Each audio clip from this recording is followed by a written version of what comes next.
I just realizing as I'm walking over here, it is way more intimidating up here than it is down there. I teach at Wheaton College. I teach in the art department. Um, it always surprises me how different it is. Like in a classroom, I would just be like so chill right now, and I'd have my coffee, and we would have conversation. That's what I want this to feel like. I'm now mic'd up, and there's giant screens behind me, and I am above you, which just feels wrong on so many levels. So, levels, that was a slight pun. I wanted to, so here's my plan.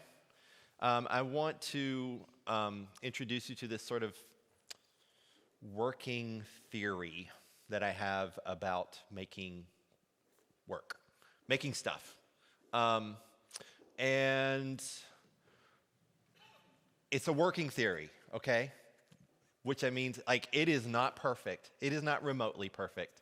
It's not finished. It's unfinished, like my artwork.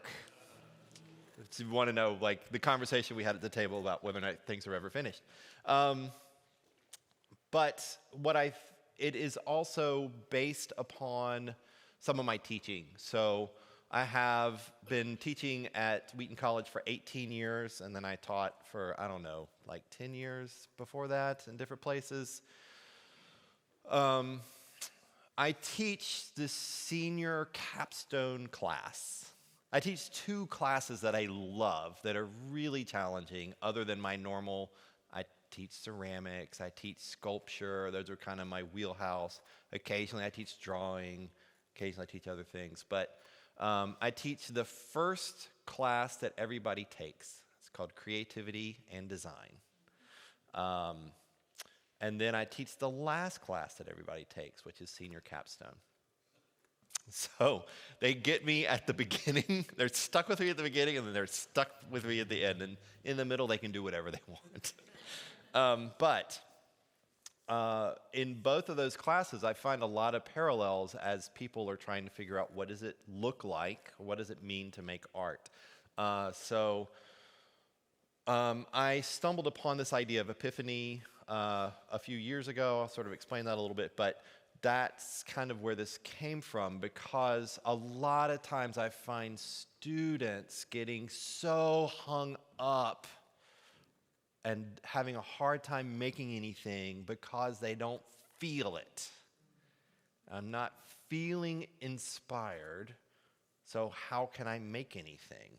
Right? Does this sort of sound familiar? So I kind of want to try to break that down and maybe give an alternate model for how to make, which is sort of based on epiphany as opposed to inspiration, big capital I. Okay, now, full disclosure also, I don't think there's one method for making. I have a lot of friends who are all about inspiration as the way that they make work. They're professional artists. They are crushing it, okay? So if that model is your model, or you have a model that's a hybrid between the two, or if I'm talking about epiphany and you think it sounds like inspiration, all good. Do you. Like, if you have something that's working, don't stop, please. I'm not trying to sort of impose you need to give up your old model and here's a new model. The other thing I will say is that I don't think any artist, I'm sort of going to split these things apart, epiphany and inspiration, as if they're two totally separate things, but I actually think they're really connected.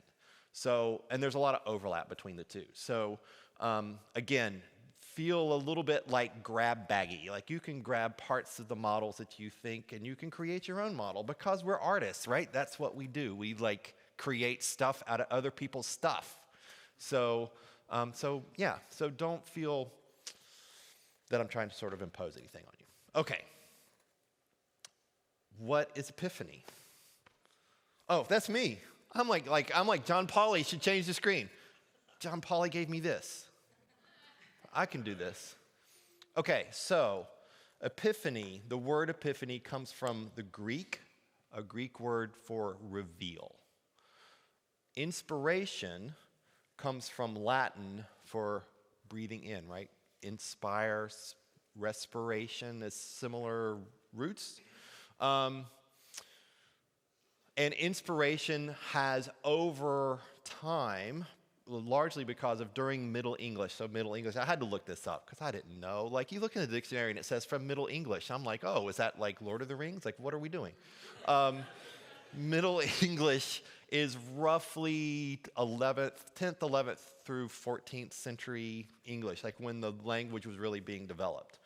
It got really connected to divine guidance. And so I kind of put this up from John 20, which is a very, I think a really good connector for how people think about what inspiration is, or the way I'm going to use that word today. Then said Jesus to them again, peace be unto you. As my Father hath sent me. By the way, I use the King James Version because Middle English, right? Then said Jesus to them again, peace be unto you. As my Father hath sent me, even so I send you. And when he had said this, he breathed on them and saith unto them, receive ye the Holy Ghost. So the idea, this is sort of like, this is a story and a metaphor that I love. Like I use this all the time. Like the idea like Jesus is sort of breathing, God is breathing life into you every time you take a breath. Like, oh man, that's just super powerful. So yeah, inspiration, big fan. Okay? Except for when except for when I'm not, right? Yeah, for when it's not working. Okay, so here's kind of where I would say the big difference between the two, or the way I want to sort of break this apart. For something to be revealed, it has to already exist in the world. It's revealed, it's there, it's just hidden. Divine guidance is by definition not there until it is. It's from above and beyond. Does that kind of make sense, right? It's not of this world. So if you have an epiphany, that's an aha moment. If you have inspiration under this, if you have divine guidance, that's a whoa moment, right? So inspiration and epiphany, as I said before, are related, I think, but they're not exactly the same thing. Okay, now, this is where I think my students oftentimes get themselves into a bit of a bind. For an art practice based on inspiration, which, by the way, I think is the default of our culture, and it's the way that art is oftentimes taught, which is maybe necessary, at least in a certain degree. It may be necessary to teach art this way. I'm not 100% sure on that, but this is kind of at least what I think we absorb as a culture. This is kind of what's in the water that we're swimming in all the time. The artist has an idea. The artist then needs to communicate that idea to other people. So the artist makes art as a sort of vehicle to communicate the idea. Then that idea sort of like, you take the idea, you shove it in the car, that's art, and you maybe it's a remote control car, then you drive it over to viewers, and then viewers see the work, and then they potentially get the idea that you had, right? So in this model, art is really a kind of form of communication, oftentimes communication beyond words, like a kind of terminology that we use kind of a lot. If the original idea is communicated to the viewer, yes. If it's not, there's a problem one of two ways. Either the artist was bad, the art is bad, or the viewer, well, they're not sensitive enough. Maybe they're not properly educated. Have you ever felt that? Have you ever gone to a museum and you see people feel like the art is threatening them? Right? Where does that, like, an experience with abstract art? A person walks into a room, doesn't, like, if you're not clicking with it, how do you feel? Right? You feel inadequate in some way. So you get defensive. So you say, you know what they say. Well, there's kind of a litany, right? Starts with this. That's not art. Second thing, what did they say? You know, tell me. I could do that, or even better, my child could do that. Oh, yes, right? Thank you, right? I mean, like, as the artist, you just feel like, oh. Like, you're trying to do something that is going to connect with people, and it is, like, summarily dismissed right away, right? If you've made something, you've probably had that experience at some level, right? So, this, I think, is actually based on this sort of model of how we educate and how we talk about art, which creates this sort of impasse. You either get it or you don't get it, right? The key question of this is from the viewer to the artist, right? This is what the other thing that happens if the artist is in the room and you walk in and somebody new comes in. First thing they always ask you, so tell me what this is about. The idea that something can be about something is, this should be a communication. Help me understand what you're communicating. Right? Okay? You kind of get where this is coming from? Does this feel, I don't know, familiar-ish? Hopefully? Okay, so my students, love my students. Like, they're super smart kids. They are incredibly ambitious kids. They also want to change the world. Like, I teach at Wheaton College. It's a Christian college. Like, they're like, world's broken. Let's fix it. Like, that's the way they think. I never want to, like, them to lose that, right? Like, there's this sort of hopefulness that's in there. It's phenomenal. But because of that, they really want to communicate. I know something I need to say to the world with my work, led by the Holy Spirit, right? So I think particularly if you're here, you may feel some of that pressure too, which is like, this stuff needs to communicate. This needs to say something. This is important, but it's important beyond me, right? And I'm not saying it isn't, but also that pressure can be very debilitating. And also you feel like, well, I don't even know what to say. I don't even know how to start. So you don't start, right? So my seniors have to put it together an exhibition. It's a body of work in a gallery to graduate. They have to make something. And not just one thing. It's got to be a full body of work. All the pieces have to relate to each other, right? So it's not, oh, I made this, and then I made that, and then I made this, and then I made that. Like, something's got to hold the whole thing together. That's actually us forcing our students to try to adopt what I would call art practice based on epiphany, as opposed to art practice based on inspiration. But they are like, oh, yes, totally, I'm going to make a body of work. And then, like, crickets, right? Like, there's just, like, nothing, because they're terrified to get started because they're not inspired. They don't know what the work is supposed to say yet. So they're waiting for inspiration so that they can start the process. This workflow is linear. Okay? You follow? Great. Sorry. I'm used to working with, like, 20-year-olds all the time.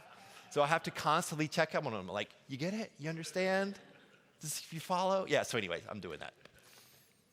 You had, I just want to say, as you set up the thing, Dwight, you had the poets and writers talk first. you had the academic talk last. That is the wrong order. So yeah, this is probably going to get a little messy.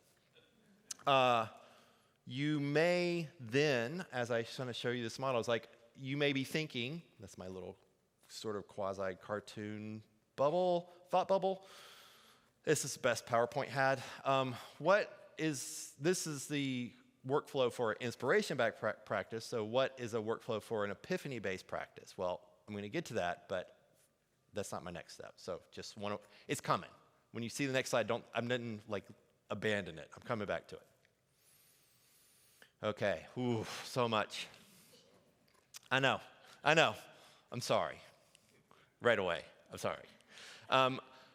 John Pauly told me before I gave him this thing that when I gave him this, it was going to take an image of my slides and they were all going to be completely you're going to see the whole slide at once, which I completely forgot and ignored, and then set this up so that it would go, I could click a button, it would go, and here, and here, and here, and here. So you're not getting that. You're just getting the whole overload. It's fine. It's on me. It's not on John Pauly. It's on me. So here's kind of the thing that I find, kind of languages, the way people sort of talk about first the inspiration part. So I just want to talk about the inspiration point first, and then I'll kind of based on the epiphany. In the artist as inspiration, artist is sort of tapping into the divine is something that, again, right, divinely inspired. That idea is still a big part of it, even if we're not talking about in a religious or spiritual setting. Even, there's all sorts of versions of this, but it's still the way we tend to think about artists in our culture. By the way, one of the reasons this model exists is that artists love it. A lot of artists love it. Particularly in the 20th century. Oh my gosh, 20th century white male artists loved this model, right? They're special, they're prophets, they are trying to say something to the culture, they have the knowledge, they have read all of the right books, they are going to change culture. Picasso, Matisse, not as much, but Matisse, Jackson Pollock, the whole abstract expressionist movement, Andy Warhol, right? And I love these people. Please, don't misunderstand, but there is a kind of way of they wanted to present themselves, which is related to this. Salvador Dali, oh my gosh, the Dali, he was like a marketing machine. He really knew how to play up this sort of I'm a prophet motif. I'm outside of the culture. I'm wild and crazy. Okay, so again, also I will say I got into being an artist in part because being an artist was cool, right? There's certain ways of dressing and talking and moving around in space and being part of culture that was cool. And I was a 135-pound skinny kid when I got to college who got beat up all the time. I needed some cool. This was my nerdy cool, was to sort of hang out with the art people. All right, so anyway, artist is a prophet. Artist is a genius. The artist is chosen, right? I didn't choose to be an artist. Art chose me. Oh, classic. The artist is outside of, and by the way, above culture.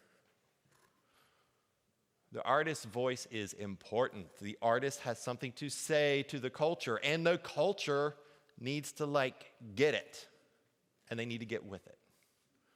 Art must be original. Ooh, ouch. Still, so much, right? Sometimes this was directly said, but if it wasn't directly said, it was implied through most of my artistic training. The artist, so now here's the other thing. The artist, is almost always either at the mountaintop or in the valley. Right? Like those are the two places you can get inspiration. You're either at the top or you're like in a ridiculous amount of pain. And either one of those things is great. If you're in those places, you can make art. You have to wait for inspiration to hit, and then when it does, everything else in your life has to be put on hold. You have to be completely, obsessively in it, right?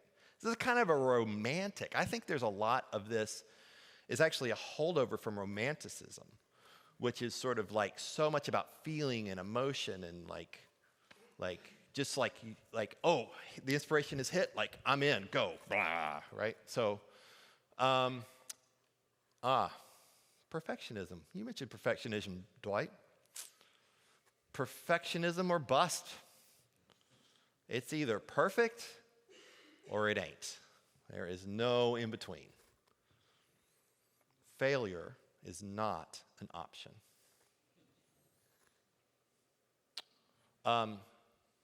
Yeah, if you're stuck in this place, if you fail, what am I? Right? Like, a failure means I have to question my entire identity as an artist. Oh my gosh, y'all, my students, that's a big one. They are so terrified of failing. Super hard. Our society is getting worse and worse about perfectionism. I see it to my students all the time.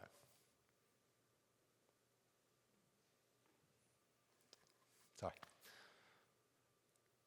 You also go through a lot of dry spells where you don't feel inspired, right? So again, there's sort of all these kind of ways of thinking about what you're doing, which can oftentimes be really debilitating in a certain way. I would like to propose that you can approach your art practice not as like, I need to be divinely inspired, but you can approach it more like a scientist. Okay, here's what happens. Instead of artists tapping into the divine, you're tapping into everyday life. I mean, what does a scientist do? A scientist like mucks about with this stuff in the world and asks questions. Oh, I wonder what happens if I do this to this. Let's experiment. Right? We'll see what happens. I don't know what's going to happen. I'll write it down. I'll follow a method. Scientific method. I mean, it's not just like whatever. What happens if I pour this nitrous? No. Anyway. I mean, maybe there's a little bit of that. So anyway, but this sort of scientific method is a way of just exploring with the stuff that's around you. Artist isn't a prophet. Maybe an artist, and this is like, see, again, it's working theory. Artist is maybe pastor. Well, what I mean by that is like the artist is not trying to always be outside, but they're like being in. They're like caring for stuff. They're caring for people. They're walking with the journey. You're walking with the journey with the materials that you work with. Like, it's this sort of much more about being in it than being out of it. Artist is maybe more like an explorer or a scientist.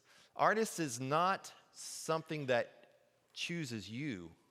This was a huge thing for me. Artist is a choice. You get to choose whether or not you're going to be an artist. The first person who I heard that from didn't say it that way, but it's Benny Lee Sinclair. Does anybody know Benny Lee Sinclair? Probably. I don't know. This is a while ago. My wife knows. Benny Lee Sinclair was poet laureate for South Carolina back in, now I'm going to really reveal how old I am. Back in the late 80s, early 90s. I was an English major in school, and that's where I met Elaine. And we took a class our senior year that was a poetry class that was phenomenal, that we studied 4 poets over the course of a semester, just 4 poets, all living American poets, and we would read like tons of their work, and then they would come for a week. Every day for a week, we would have them for an hour a day, and they would talk about their work, and we would ask them questions. And it was a little bit like this in a weird way. Like, it was sort of like, so, what do you do, like, all day as a poet? Like, how do you make this work? Benny Lee Sinclair said, somebody was asking her about, like, making money. Like, how do you make money? Or I think it was actually, in a way, they're asking about this chosen thing. Like, now that you're a poet, like, how do you, and she said, look, all the poets I know are super smart. They could make more money doing something else if they wanted to.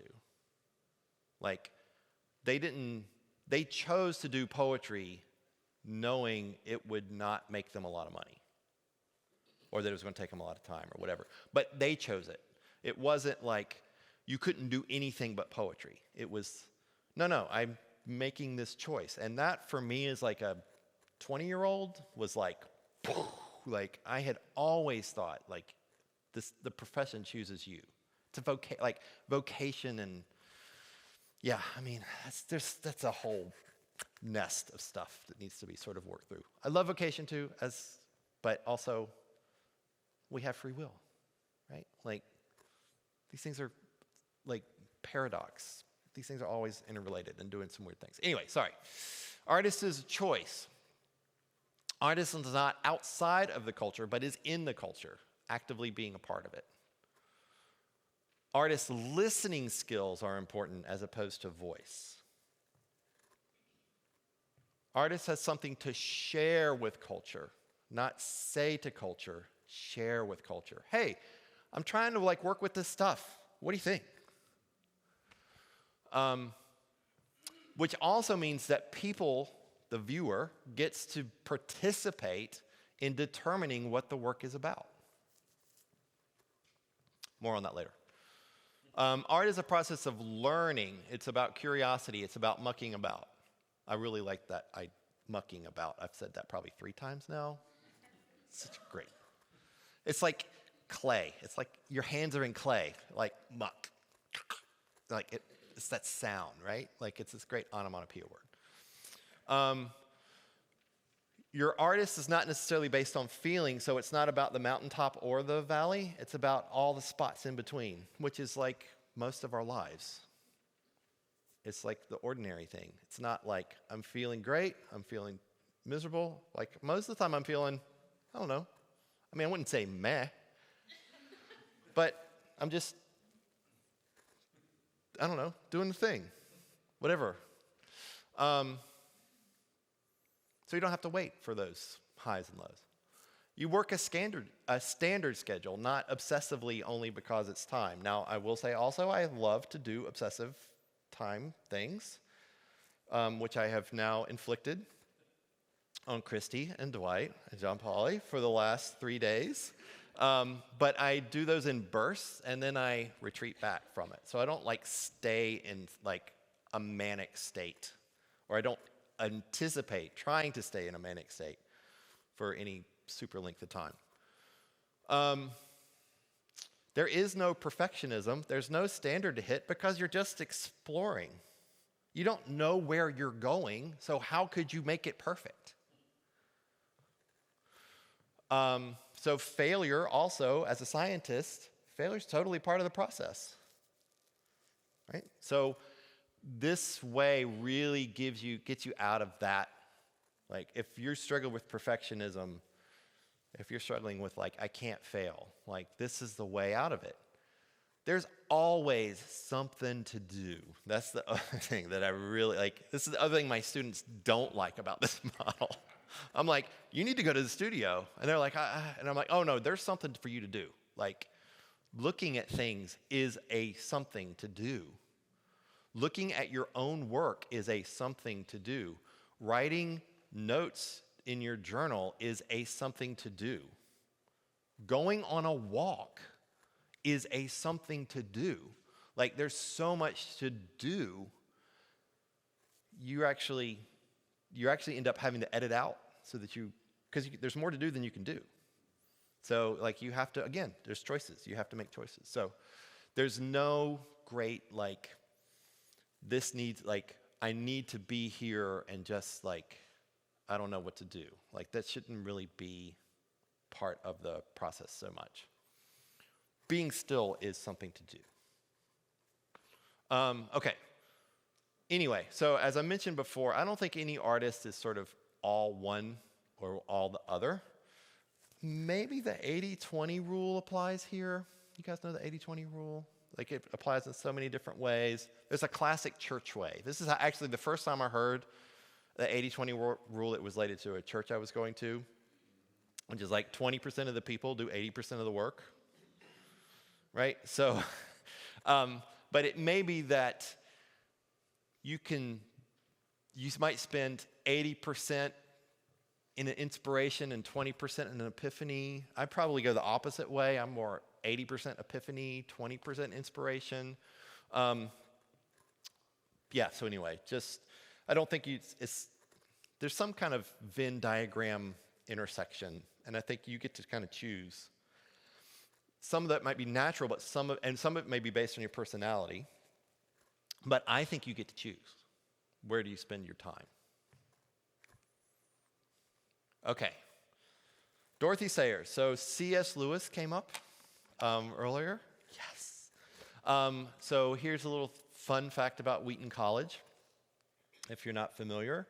Wheaton College houses the Wade Center, and the Wade Center is a center for all of the everything. The collected works, papers, letters, journals, notebooks for 6 authors. You most commonly would think of them as the Inklings, if you know about the Inklings. That's exactly who they are, but it includes these big 3. C.S. Lewis, J.R.R. Tolkien, and Dorothy Sayers. Now there's 3 others. Anyway, but won't get into all that. Elaine used to work at the Wade Center. She is the person to ask about the Wade Center, not me. But I love Sayers, and in part because it's there, I've really been able to learn a lot more about Sayers than I might have learned otherwise. Dorothy Sayers was a writer, theologian, she didn't like to call herself a theologian, academic, apologist, but wrote mystery novels, like the things she's probably the best known for. Agatha Christie, Dorothy Sayers, kind of similar time period, also similar in popularity. Dorothy Sayers wrote a book called The Mind of the Maker, in which she laid out an idea of a model for a creative process. And this is her model. It's based on the Trinity. Now, she was writing as a creative writer, but the same model, I think, applies for any mode of creative thought. She said the creative process is sort of like the Trinity. We could think about the artist has an idea, like the idea of the art is sort of like God the Father. The sort of incarnation of the idea, like the making stuff, the mucking about, is like God the Son. And then when the artwork goes out into community and is shared, that's sort of like God the Holy Spirit, like the work does something in community. And so she has other ways of thinking about this. There's like God the Father is also idea. Artist makes artwork is energy. Artwork shared with community is power. So you can also think idea, energy, power. So she had a whole book to write. So she's like reuses this sort of Trinity idea, like expands it in ways that are much more complicated than I'm going to try to get into now. However, here's the key, particularly for why I think this is such a good model for Epiphany. One, unlike the other model, the sort of inspiration model, it is not linear, it's cyclical. It keeps feeding back onto itself. It's relational. love that about this. And this is so I teach this book also to my students, and I say, do you get this? And they're like, oh, totally. And then they tell me this. You know, the artist has an idea, and then the artist makes something, and then then it goes out into the world. Boom. Like, I totally got it. Like, why are we spending time on this? I'm like, oh. You just took the model and you put it back in the other model. Tell me about the Trinity. Who comes first?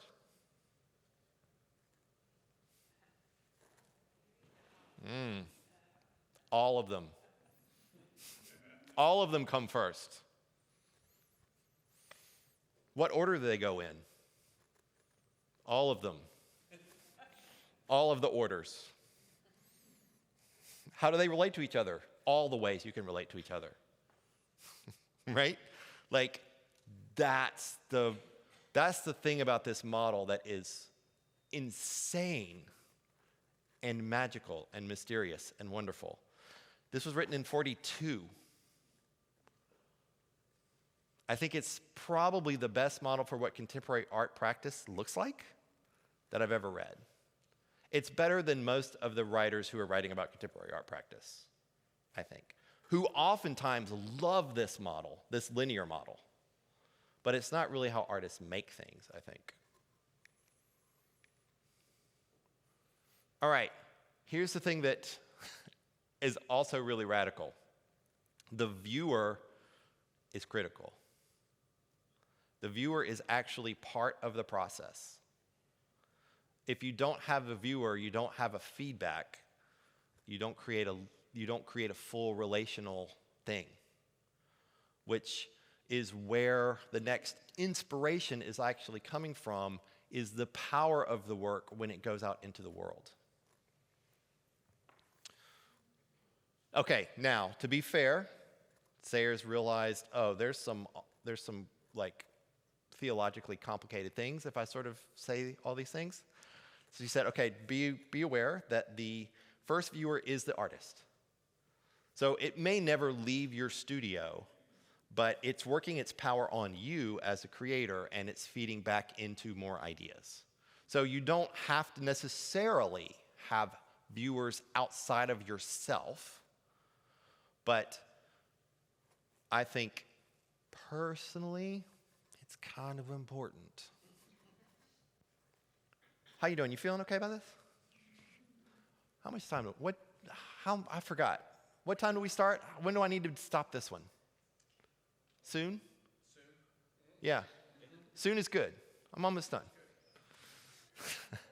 Okay, so from an epiphany standpoint, one of the things that I think is really important is like inspiration is kind of in this model. Like there's a kind of an idea phase in this model, but also there's so many opportunities to uncover things in the model.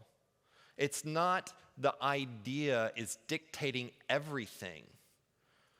Everything else has to be evaluated as part of the model. So you're constantly looking back and thinking about the things you're doing. Even while you're doing them, your ideas are changing. I would say, since again, Dwight mentioned jazz, because there's a jazz group coming. This is like jazz, which is actually, and I love jazz. I love jazz, okay? Like, too much. But my students would say too much, because I force them to listen to jazz. I think the creative process oftentimes has a lot of sort of improvisation. There's sort of structures. You need to learn the structures. You can't just chaos it, okay? I mean, you can. It's complicated. But yes, for the most part, there's structures, and you need to learn structures. But once you have a structure, it's like, hey, we're doing a structure. Go, do something. And then the person's like, okay. And then they just, what are they doing? They're mucking about with an instrument, like within the structure. They're exploring what the possibilities are. There's parts of the score that are like, somebody do something, right? Like, it's like, here's notes. Somebody do something, right? I've seen those, like, yeah, okay? So That's kind of the epiphany part. You're uncovering things as you're going along. Also, the feedback isn't linear because it's also going back and forth in all the different directions, right? So it's not boom, boom, boom, boom. It's like any time you can be like, I have an idea, now I'm making stuff. Wait, I have an idea, now I'm making stuff. Wait, now I have an idea. Oh, I want to think about what happened when I saw this work over here. Oh, that feeds into the idea. Like, you're constantly bouncing around within the three. You're not thinking of it as like, okay, I've started here, now we have to do this, and then it has to be this. And if this doesn't communicate to this, it's not going to work. Do you see the difference? Okay. Last slide. Anne Hamilton, fantastic contemporary artist. She's a muckabouter.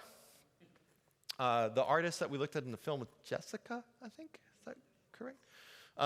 Also a muckabouter, right? She wrote this as actually, she got to do a presentation, what's it called when they graduate? A commencement address, right? So she got to do a commencement address for like an entire school of people, not an art school. How awesome is that? This was part of her commencement address for students.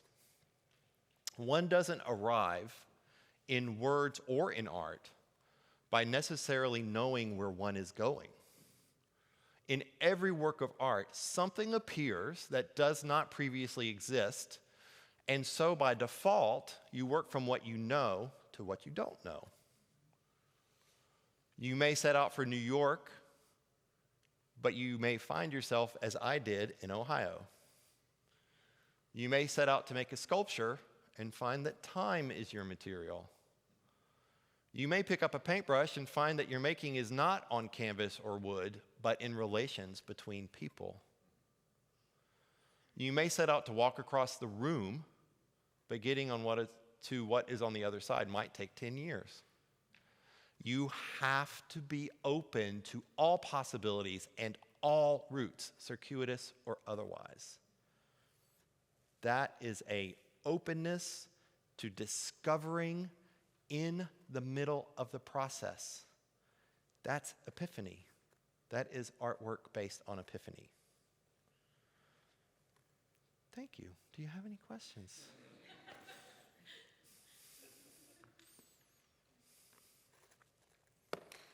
Yeah. No, sorry. Yeah, I'm actually done. Yeah, that was it. Question. When people ask you to present on your process, do you find yourself more willing to say, I don't know? Yes. And in fact, I tell my students this all the time because they have to present their work and they have to have a critique where faculty members come in. There's this old school idea of an artistic defense of your work. Go through graduate school. I don't know if anybody went to MFA. Oh my gosh, like so much anxiety, right? Like you have to defend your work. Stay away.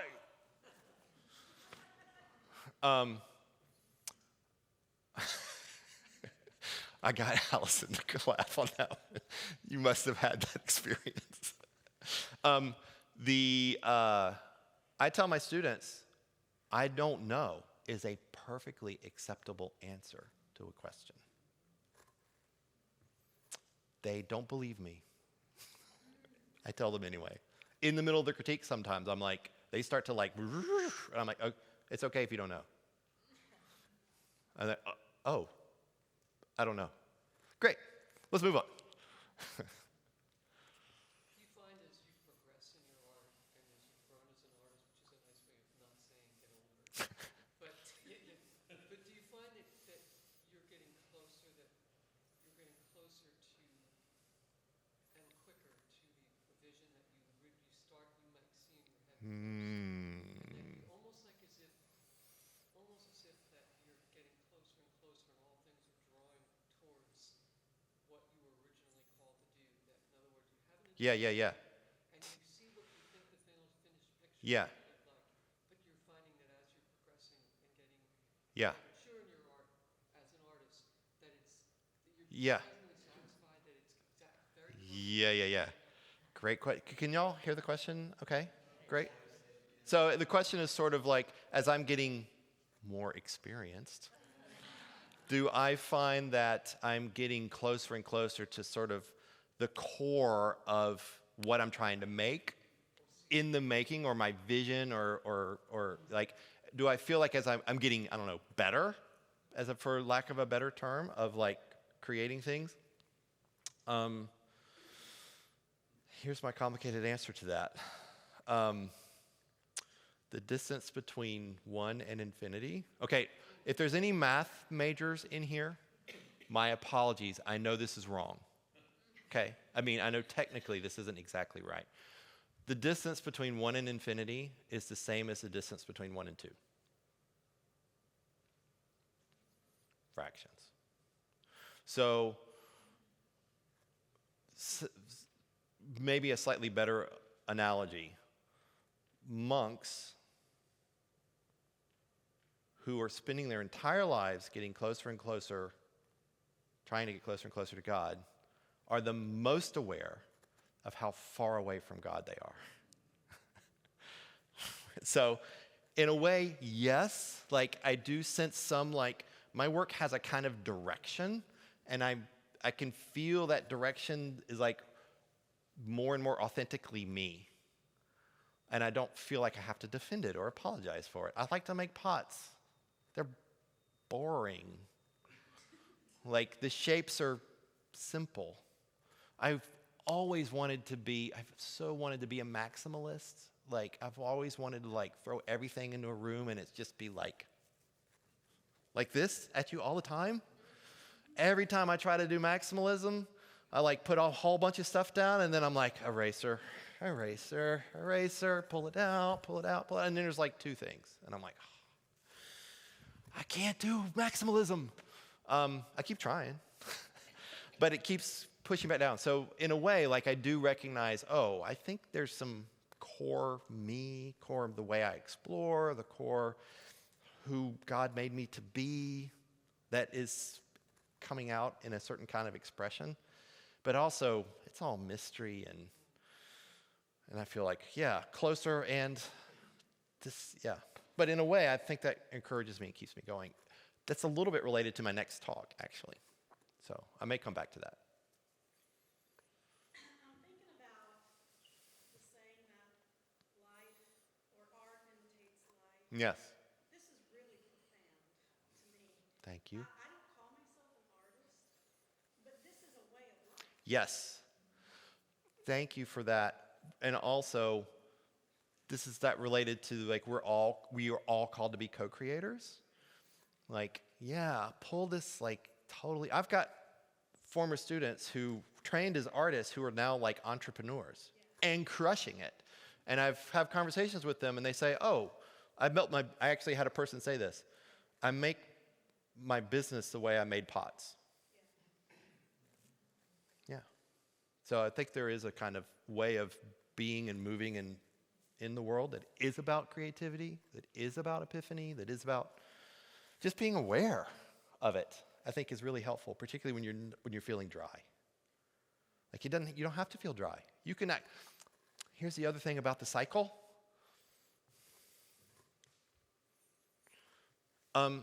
Your entry point into this is anywhere. It's not at the beginning, because there's no beginning. If you don't know what to do, you can work, and work will tell you what to do. So, with regard to that thing we just said, when you're helping your students work ideas like this out and get more comfortable with this kind of model, how do you do that? It's coming in the next talk. Short answer is, I say, you need to schedule work time on your calendar. It is non-negotiable.